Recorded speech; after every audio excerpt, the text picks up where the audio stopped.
Guías de laboratorio sobre efecto Marangoni y efecto termoeléctrico. Se presentan un total de 5 experimentos, siendo dedicados 3 experimentos para comprender el efecto Marangoni y 2 experimentos para comprender el efecto termoeléctrico. Empezamos con el efecto Marangoni. El efecto Marangoni es la convección de un fluido a través de una interfaz de sustancias diferentes debido a variaciones en la tensión superficial.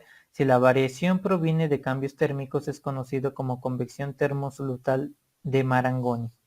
La dirección de este flujo superficial ocurre de la zona con menor tensión superficial hacia la zona con mayor tensión superficial. Y comenzamos con el primer experimento. Se plantea vertiendo aceite de girasol en un recipiente hasta formar una capa uniforme de 1 centímetro de espesor. Posteriormente se hace una mezcla de agua, colorante y alcohol isopropílico en una proporción de 1.8 mililitros de agua y 1 mililitro de alcohol isopropílico. Enseguida se llena una pipeta o jeringa con la mezcla preparada y se deposita una gota de esta mezcla sobre la película de aceite, procurando hacerlo en el centro del recipiente. Y por último observamos la dispersión de los fragmentos a partir de la gota madre. Se espera observar que la gota madre se esparce y se fragmenta espontáneamente en un sinnúmero de gotitas diminutas debido a la rápida evaporación del alcohol isopropílico, lo cual ocurre preferentemente cerca de los bordes. Entonces, cuando el alcohol se evapora, la tensión superficial de esta zona incrementa, porque hay más agua que alcohol, y el agua tiene una tensión superficial mucho mayor a la del alcohol isopropílico, y por ende es mayor a la mezcla de alcohol con agua. De esta manera se produce el gradiente de tensión superficial que induce un flujo y entonces el líquido se esparce de manera radial de la zona con menor tensión superficial, es decir, desde el centro, hacia la zona con mayor tensión superficial, que es la orilla de la gota, formando pequeños tentáculos que al romperse emiten gotas. Utilizando herramientas de software para análisis de video como Tracker, se puede medir el radio de la gota madre, y jugando con distintas concentraciones de alcohol para la gota madre, se pueden hacer gráficas de radio versus tiempo, en los que se debe obtener que a mayor concentración de alcohol se tienen gotas de mayor radio y el radio crece linealmente con la concentración de alcohol hasta llegar a un máximo. Este tipo de gráficas son como las que se encuentran centradas en la parte inferior, en donde tenemos varias curvas en las cuales se muestran distintas concentraciones de alcohol y agua. También se pueden hacer gráficas de radio entre radio máximo versus tiempo entre tiempo final, que son como la que se encuentra en la parte superior derecha, en donde podemos observar que todas las curvas deben tener un comportamiento similar, casi idéntico sin importar la concentración de alcohol, por lo que puede concluirse que este fenómeno se rige por leyes de escalamiento. Pasamos al segundo experimento, el cual es pimienta y jabón. En este experimento solo necesitamos un recipiente lo suficientemente grande de vidrio con agua en el interior y posteriormente agregar pimienta molida al recipiente con agua hasta formar una capa homogénea en su superficie. Después necesitamos un cotonete en el cual remojemos una de sus puntas con jabón líquido e introduzcamos la punta del cotonete con jabón líquido en el medio del recipiente para observar cómo el agua con pimienta se mueve hacia los bordes del recipiente. En este experimento debemos de observar que en cuanto el detergente toca el agua con la pimienta, el agua se mueve inmediatamente hacia los bordes del recipiente. Esto se debe a que el jabón tiene una tensión superficial menor que la del agua, lo cual produce el gradiente de tensión superficial e induce un flujo que se dirige a la zona con menor tensión superficial, la cual es el centro, hacia la zona con mayor tensión superficial, la cual es el borde del recipiente. Ahora pasamos al tercer experimento del efecto Marangoni llamado lágrimas de vino. Para este experimento solo necesitamos dos cosas: una copa de vidrio y un poco de vino. Lo que debemos de hacer es verter el vino en la copa de vidrio y esperar unos minutos sin agitar la copa para poder observar la formación de gotas o lágrimas en las paredes de la copa. En este experimento debemos de observar el flujo de vino que sube por las paredes del cristal, principalmente debido a la evaporación del alcohol en todas partes, a lo largo de la superficie libre, que mantiene un gradiente de tensión superficial y forma una película delgada. La tensión superficial es mayor en la película delgada que en el resto del vino. El vino sube hasta llegar a la parte superior de la película donde se acumula. Cuando la concentración de agua es mayor en el líquido, se forman gotas y por acción de la gravedad se deslizan hacia abajo. Pasamos al efecto termoeléctrico. El efecto termoeléctrico es la conversión directa de las diferencias de temperatura en voltaje eléctrico y viceversa. El efecto termoeléctrico abarca tres efectos identificados separadamente, los cuales son el efecto Seebeck, el efecto Peltier y el efecto Thomson.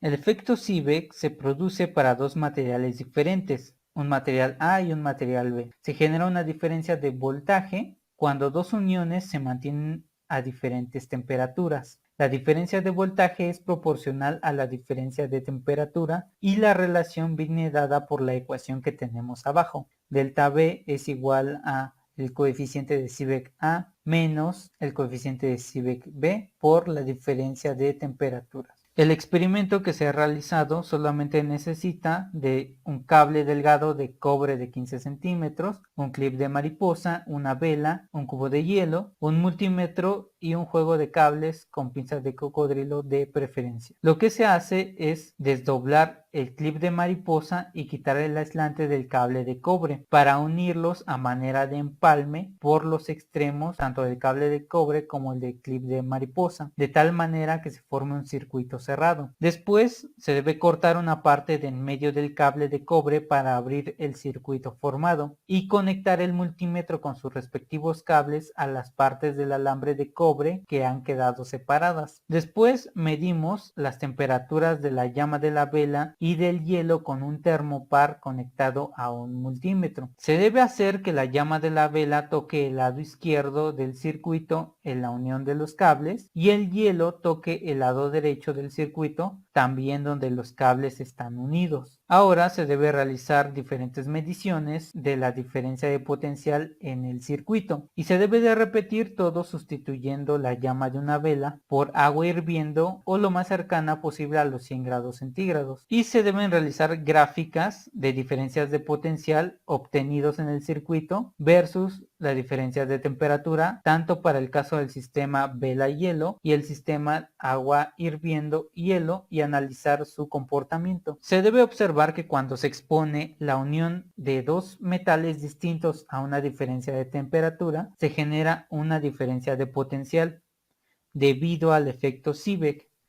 Esto se debe poder observar con las mediciones del multímetro. Registrando las mediciones de diferencia de potencial y diferencia de temperatura con la ecuación que se ha presentado, se debe poder obtener la relación coeficiente de Seebeck A menos el coeficiente de Seebeck B para la unión del cable de cobre y el clip que tiene un recubrimiento de níquel. Al hacer lo mismo exponiendo las uniones a una diferencia de temperaturas más baja usando agua caliente en vez de la llama de una vela, se debe poder obtener más datos para aproximar el coeficiente de Seebeck del circuito. En el análisis y la comparación del comportamiento de las gráficas se debe poder deducir que aunque a diferencias de temperaturas bajas el coeficiente de Seebeck tiene un ajuste lineal, esto no se cumple siempre para diferencias de temperaturas altas. Esto lo podemos ver en las gráficas que se presentan. En la gráfica del lado izquierdo se presenta el coeficiente de Seebeck para el plomo y se puede observar que para temperaturas bajas puede tener un comportamiento lineal. Pero si observamos la gráfica del lado derecho, en las cuales tenemos el coeficiente de Seebeck para distintos materiales, podríamos ver que también se presenta ahí la gráfica del coeficiente de Seebeck para el plomo, que tiene un comportamiento lineal, también de manera parecida para el cobre, para el oro y para la plata. Pero si nos fijamos, por ejemplo, en la gráfica del tungsteno, podemos ver que no tiene un ajuste o un comportamiento lineal. Pasamos al segundo experimento del efecto termoeléctrico, el cual es el experimento del efecto Peltier. El efecto Peltier ocurre cuando surge una diferencia de temperatura en una unión de dos metales diferentes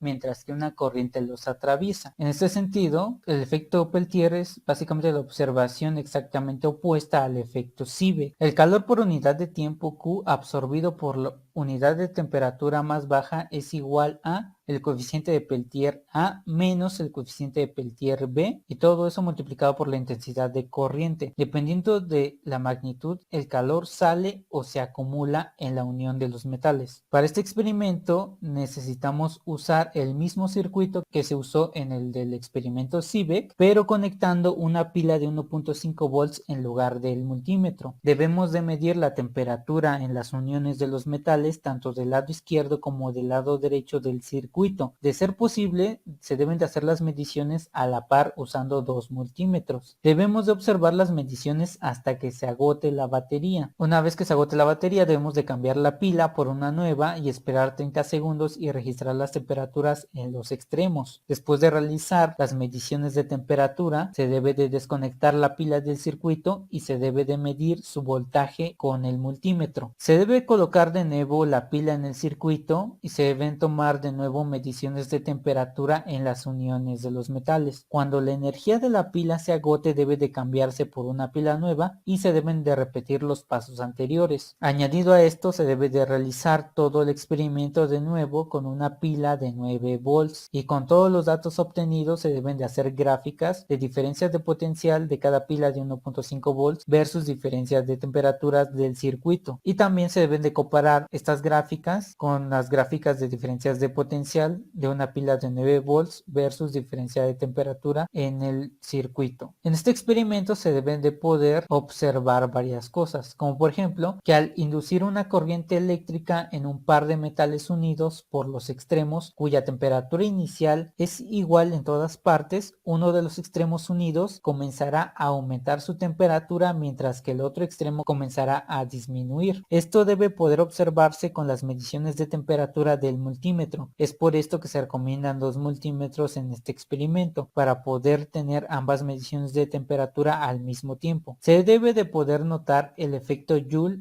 en las primeras mediciones de temperatura. Incluso al tacto debe de percibirse que el sistema completo disipa energía en forma de calor. Al analizar y comparar los datos y gráficas obtenidos usando pilas de 1.5 volts y 9 volts, debe concluirse que para tener un mayor gradiente térmico se requiere una mayor corriente que pase por el sistema. Este tipo de gráficas son como las que tenemos del lado derecho, que se muestra una gráfica de diferencia de potencial térmico versus diferencias de temperatura. Este experimento, el del efecto Peltier, es importante porque también debe de darse cuenta al momento de realizar el experimento que no solamente se trata de ver el efecto Peltier en acción, sino que también ocurren en este experimento el efecto Joule y también el efecto Thomson. Estas son algunas referencias y links a videos utilizados en esta presentación. Esto es todo de mi parte y gracias por ver.